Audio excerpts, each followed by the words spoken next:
The Dassieshoek Pass is a gravel pass just north of the town of Robertson that connects the town with the Dassieshoek Nature Reserve, which nestles in the foothills of the Langeberg Mountains. The pass is gravel and, despite some extremely sharp corners, has relatively easy gradients, and it can be driven in a normal sedan vehicle. It should be noted that the road is a dead end. The Dassieshoek Nature Reserve has some spectacular mountain walks. Should you wish to enjoy the wild environment without having to do a strenuous hike, there is a large braai area near the car park. The reserve is open on Mondays, Wednesdays, Fridays, Saturdays and Sundays. You can choose between the Dassieshoek Trail, the Waterfall Hike or the Dassieshoek Trail. As soon as the last few houses outside of town have been passed, the gradient begins to increase as the road skirts the first hill via a wide sweeping curve to the right and follows the western bank of the DR01374 and then passes the farm DR01374 on the right. Here the road heads due north as it climbs continuously towards a stand of tall bluegum trees. On the left is a large limestone quarry previously known as Orrelkop, whereafter the road bends back into the northeast. Just before the next left-hand bend, a sign indicates a speed limit of 20 km per hour. It is good advice to comply with this, as some of these corners are extremely sharp.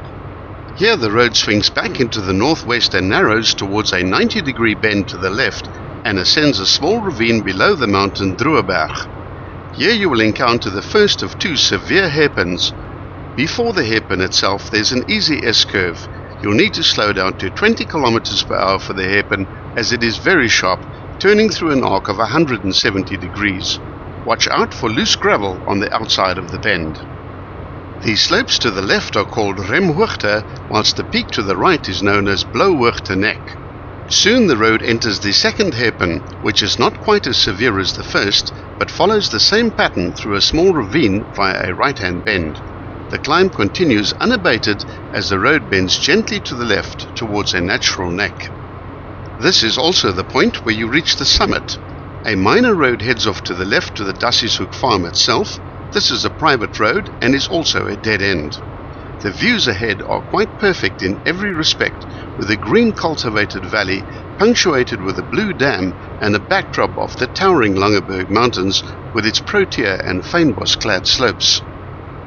The descent is straightforward, but there's one sharp right-hand bend of 130 degrees, and this corner is blind for descending traffic.